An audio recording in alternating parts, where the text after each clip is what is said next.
Dick was the coach of the Bears during the time I was there. Dick has a bad hip. He walks, he limps, he talks. Before every game, he would pick somebody on the team, ask them to lead us in the Lord's Prayer. It was like a spirit of unity prayer. He picked William Perry, the Fridge, in 1985, a rookie. How many remember the Fridge? Yeah, there you go.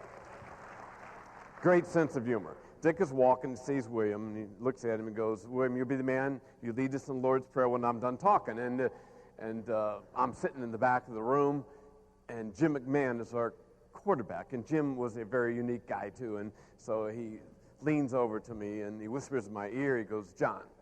And Dick is still walking and talking. He goes, John. I said, what? He goes, look at Fridge. He doesn't know the Lord's Prayer. I said, sure he does. No, he's sweating. The big guy's sweating. He doesn't know the Lord's Prayer. I said, Jim, sure he does. He'll do fine. He goes, no, I'll bet you $20 he doesn't know the Lord's Prayer.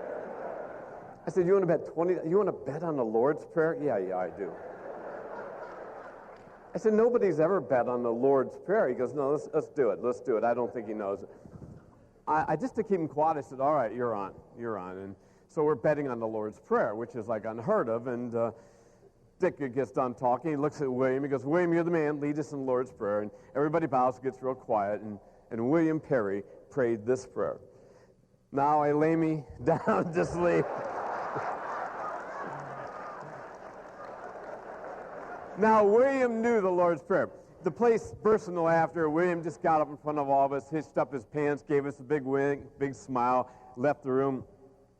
McMahon comes up to me afterwards, hands me a $20 bill and goes, here, John, I didn't know he knew the Lord's Prayer. I didn't know it, man. I have 4 kids, and my middle son was 4 years old. It happened many years ago, but it's still very vivid. I'm reading a book entitled How to Be an Effective Father. I'm going to give a Father's Day talk, and here walks in my 4-year-old. How many have kids here? You can appreciate this. He's got like the California Angels baseball hat. He's got a Chicago Bears sweatshirt. He's got 2 sweatbands on his wrists. He's got a wiffle ball bat, you know, the kind of real light wiffle ball bats in one hand. He's got a big, hard softball in the other hand. I don't know where he got it from. These two don't go together, but he walks and he's got this little mini kind of athletic walk about him. He's got 2 toy guns around his waist. And he's totally naked from the waist down. Now, if you're a parent, you've seen this picture, and he holds the ball and goes, Daddy, come on, let's play ball. And I'm reading this book of How to Be an Effective Father. I put the book down, and I looked at him. I said, oh, where's your pants? He looks at me and goes, don't know, Dad, don't know. And, you know, when you're 4, you really don't care where your pants are. It's not even important. And he goes, come on, Dad, come on, let's play ball. Let's play ball. And holds it up, and I said, I can't now. You're so cute. I cannot. I'm reading this book, and I'm busy, and I got to find out how to be an effective father.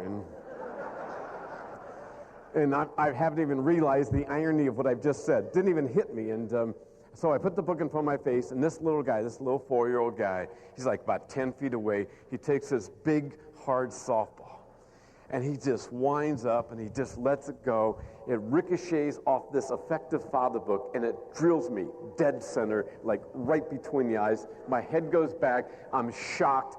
It hurt. I'm mad. I put the book down, and I look at him, and there he is. He's got this, like, angelic look on his face. He looks at him and goes, oh, bullseye, Daddy, bullseye. He's like pumping his little fist, bullseye, Daddy. And it was a bullseye. Not only did it hit me literally right between the eyes, it hit me figuratively. I'm reading a book on how to be an effective father. John, put the book down. Do what you know you need to do. So that's what I want to do today. I want to throw some bullseyes. Bullseyes are those basic truths in life, stuff we know about, relationships we know about. Our life is full of changing times. Your job, your arena, where you work, full of changing times. Initially, we deny it, we resist it, then we explore the possibilities, and then we commit to it. I was going through customs in Toronto. I have tapes, I have brochures, I got stuff. I'm bringing it across. They're giving me a hard time. Customs officer looks at me. He goes, no big deal. Welcome to Canada. I'm going to give you a gift today. I said, you're going to give me a gift? What is it? It's a story. You're a speaker, right? I said, yeah. He says, well, I'm going to give you the story. Maybe you can use it. All right. And I've used it ever since. Because the best stories just happen. He said, a big guy's coming through. He's got a little boy with him. And he asked this big guy if he had anything to declare like he does every day. Do you have anything to declare? And the guy goes like this. No. Bringing across cigarettes? No. Booze? No. Camera film? No. Anything like that? No.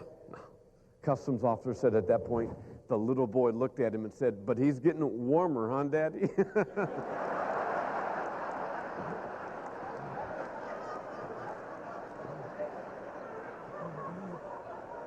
I love that story, don't you? There's something about integrity. There's something about honesty. And when you have integrity and when you have honesty, people love to work with you. People love to trust you. And so many times we see in our world that emphasizes this thing called image. And image might be important. But boy, ultimately, is can I trust you? Do you have the kind of integrity, the kind of character, the stuff that's made of I can trust you with?